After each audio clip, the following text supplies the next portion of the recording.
everyone, it's Mizuki Arts. Welcome back to my channel. Today we are going to be doing a little paint with me video. I know in my community post you all voted for sketch with me's in the month of July, and you definitely will get at least one. But I did have this painting recorded and saved already, so I thought I would just upload it because I am really proud of how this one turned out, and it was a long time in the making. And by a long time in the making, I mean I started it when I began work in that sketchbook, and then I finished it as like one of the final paintings in that sketchbook. Like, it was really choppy. Like, the way I work is very segmented, to give myself little breaks and allow me to feel refreshed and not get too bored of one project too quickly. So yeah, I just worked on this here and there, and then when I finally went in to add color, it really did not take very long to add in all those little details because I'd been basically stewing mentally on this painting for like probably about a month.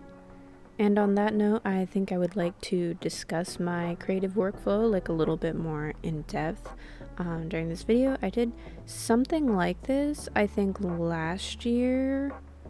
No, that would be fall or winter of 2022 that I did that video. Yeah, I did a video back when on like my creative process, like taking a painting from thumbnail to finished product. But my workflow has actually changed a lot. I don't really doodle in my sketchbook as much as I used to. Now I prioritize sketching as much as possible directly on watercolor paper. Like, don't get me wrong, if I'm having a hard time, I will get out my doodle sketchbook and like work in that. But for the most part, what I'll do, especially if I'm starting off a new sketchbook, is I will sketch on the first page, and whether I like it or not, I'm going to move on to the next page and sketch on that as well. And then I'll do some backgrounds, whether I intend them to go with those sketches or not. And then I'll kind of work in circles where I keep coming back to things. Like, I'll do some line art, and maybe if I feel like that went well, I'll do the painting too. If I like the line art but I don't feel like painting, I'll move on to another sketch and line that as well. And essentially this way of working allows me to work on what I want to work on whenever I feel like it, basically. Like, I don't have to force myself to sketch if it feels like those skills just aren't there today. I don't have to force myself to mix colors and plan a color scheme if I feel like those skills aren't there today. I've really discovered that sometimes art turning out well is like a matter of quote-unquote luck. Like, literally just feeling like doing the work. And obviously, you know, I can force myself to work on something even if I don't necessarily feel like it. Like, I can work on, I mean, right now I'm in the middle of a fruit fairy series, and a couple of those fairies have not turned out to be like my favorites or anything, but I still was able to sit down and work for hours on them.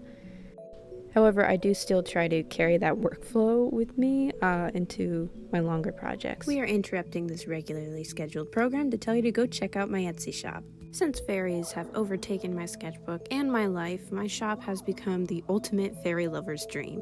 With products ranging from stickers, pins, and prints to original paintings, I've got it all. All of my stickers are printed on waterproof vinyl, and my prints are on high-quality, durable, matte photo paper. So if you're watching this video, there's probably a fairy that's perfect for you. Whether you're looking for stickers, prints, paintings, or pins, head to www.etsy.com/shop/MizukiArtStudio. That being said, there are a lot of paintings and projects that I abandon because I just can't get like the vibes right. Like, things that, like I mentioned, like, I'll sketch a whole bunch in those first few pages of my new sketchbooks, and some of those sketches will end up never becoming anything, which is how I end up with opportunities to like finish my abandoned artwork, like last week's video. So yeah, I do like end up leaving things behind, and I guess it's sort of like the same thing as though I were doing like thumbnails in my like messy doodle sketchbook. It's just, you know, they're a little bigger. But Yeah, I mean, my workflow has changed a lot since that last video, I'm realizing, because I used to make thumbnails such a huge and important part of my projects, and obviously if I do like picture books in the future, thumbnails, or at least notes, at the very least notes, will be very, very important for my process. To be real, if I were to approach a project like that, uh, anytime soon, which I will have to because that is one of my fall projects, I would probably work off of primarily notes and little doodles. I don't mind some thumbnails, but I do want to keep some spontaneity, like I could have like sheets of paper cut to the size that I plan to work with for all the illustrations, so all the illustrations are the same dimensions, if that makes sense. But within those limits, I could have like a little bit more freedom, and work off of my pre-planned story and notes on what I think would work best for the visual element of a picture book, because I know like spontaneous decisions are a hugely important part of my process, especially just because sometimes mistakes happen and you have to adapt and move forward with it, and I personally would like to work with my mistakes rather than against them, because when I mess things up and I try to fix it to make it exactly the way I see things in my head, sometimes that doesn't work out for me. Like I would rather be able to leave things kind of open-ended so that I can think freely and clearly and adjust accordingly when happy accidents occur. Especially when you're working with collage, which I plan to carry collage with me throughout like my illustration process, because it makes backgrounds so much easier for me personally. I just feel so much less intimidated by them when I'm working with collage. So I think that element of spontaneity and like not knowing exactly what the final product is going to look like will be very important for me, as it is right now.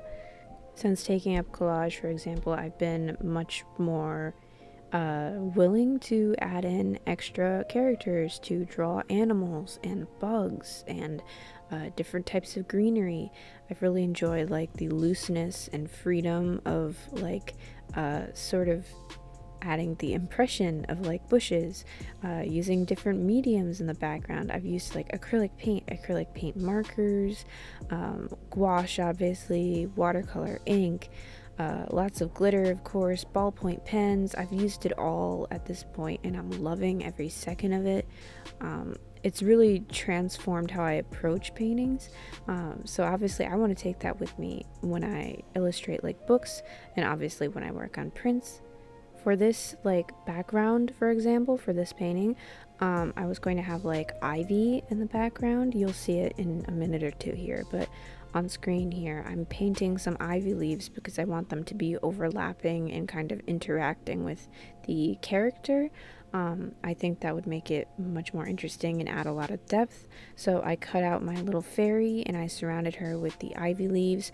I really wanted her to look enclosed, like maybe she was lost in like an ivy forest or something.